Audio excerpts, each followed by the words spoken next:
Galerinha de 102, tudo bem com vocês? Aqui é o Betão. E agora a gente vai dar término, finalmente, eu achei que a gente não fosse terminar esse troço nunca, né? As definições históricas a respeito da moral e da ética. Bom, a gente viu Kant, aquele miserável, se você tem alguma dúvida, por favor, entrar pelo Hangouts, né? E hoje nós vamos trabalhar um pouquinho sobre a ética contemporânea, que é a ética do indivíduo concreto.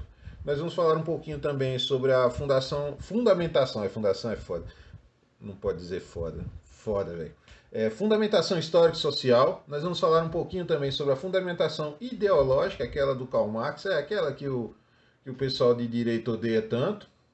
E vamos ver como é que funciona esse negócio. Vamos lá?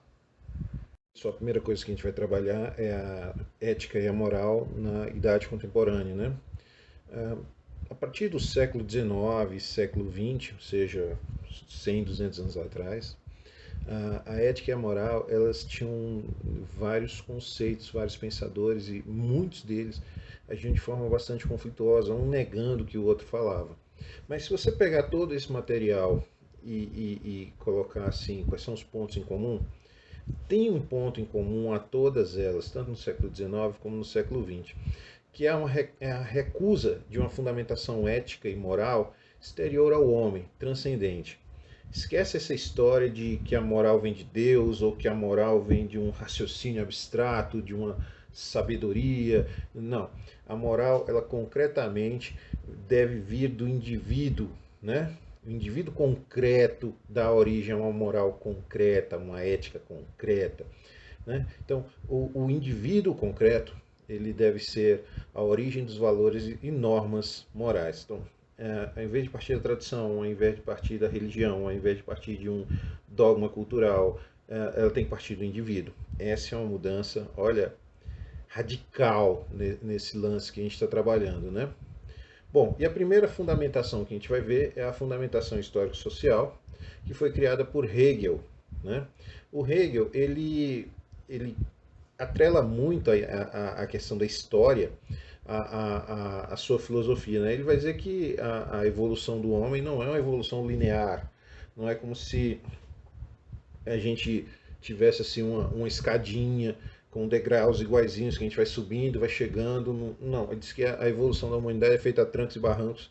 De vez em quando a gente dá uns pulos, como foi o caso da internet, como foi o caso da luz elétrica, mas não é uma coisa assim linear. Né? Então o Hegel ele vai questionar o formalismo kantiano. Olha, ainda bem que alguém vai questionar aquele louco, né? Acho que finalmente alguém entendeu o Kant para poder dizer assim, oh, meu chapa, peraí, não é bem assim.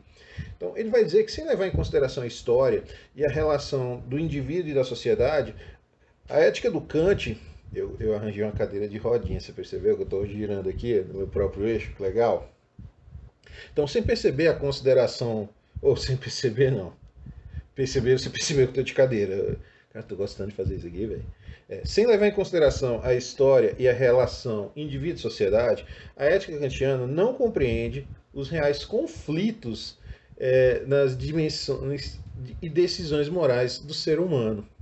Ele vai dizer que a moral kantiana é apenas uma questão pessoal, íntima e subjetiva, onde o indivíduo deve decidir entre a sua razão e os seus desejos. De novo, o exemplo da carteira. Ah, eu encontrei uma carteira cheia de dinheiro, também encontrei os documentos da pessoa. A razão diz entrega a carteira, enquanto que o meu desejo diz assim: bora gastar esse dinheiro com paçoquinha. E aí? Essa é uma. Nesse caso, vamos pensar bem, né?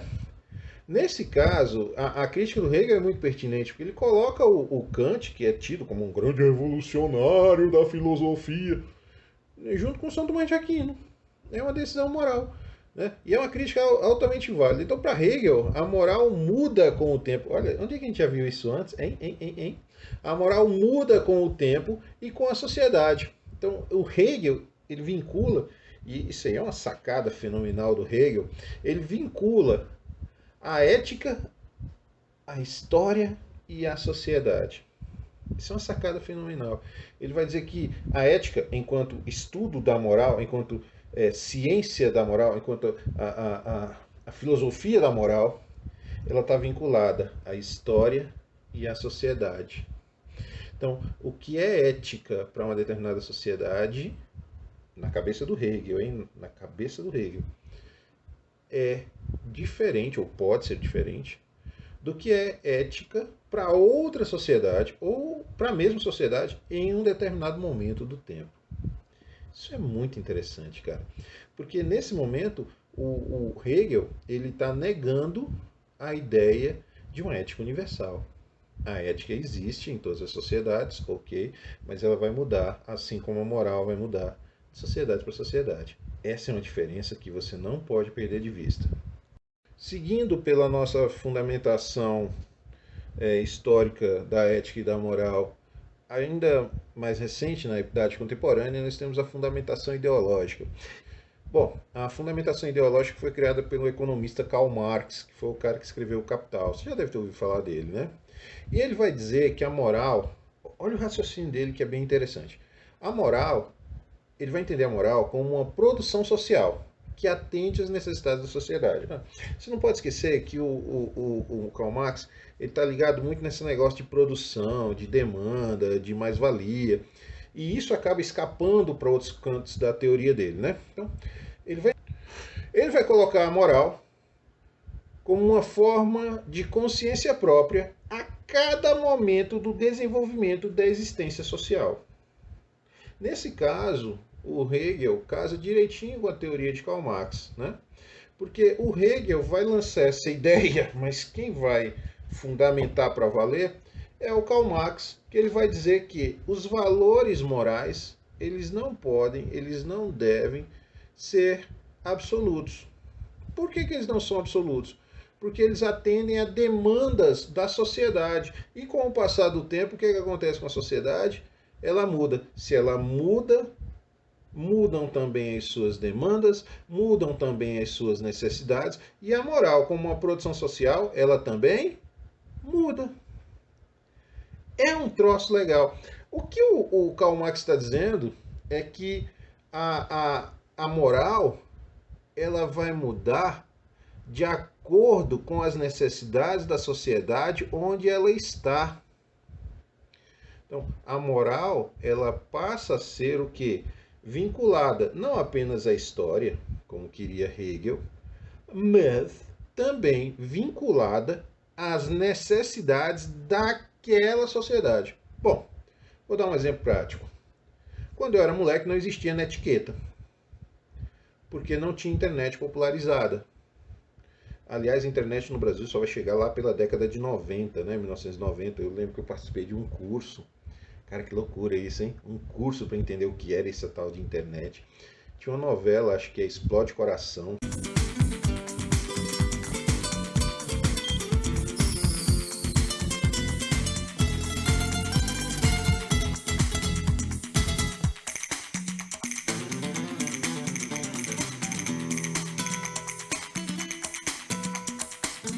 Eu tinha a Dara e o Cigano Igor.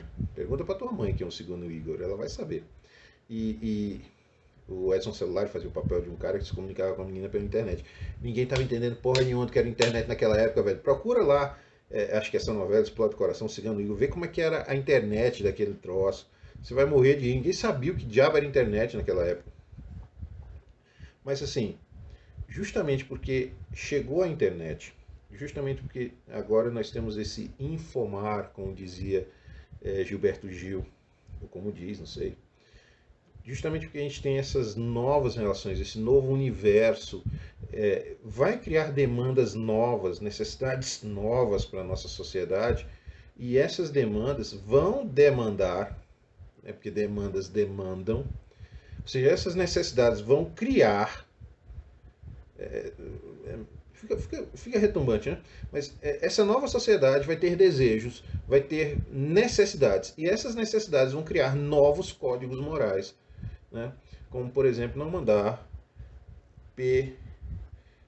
fotos não solicitadas para as pessoas. Né? Tem gente que recebe foto de caderno, tem gente que recebe foto de outras coisas menos interessantes do que um caderno, né? Especialmente tem menina que vive recebendo. O cara nem dá bom dia no Zap, nem dá bom dia direito no Messenger do Facebook, e já manda uma foto, Você sabe o que eu estou falando, né? Beleza. Então, só para fechar essa fundamentação ideológica do Karl Marx, é que os valores morais não são absolutos. Gente, a gente encerrou essa questão da ética e a moral ao longo da história. Tem uma última partezinha, mas essa partezinha eu vou deixar para vocês fazerem leitura desse material. É isso, Betão, adoro vocês. Até a próxima. Ah, sim, dúvidas no Hangouts, ok? Beleza? Até mais.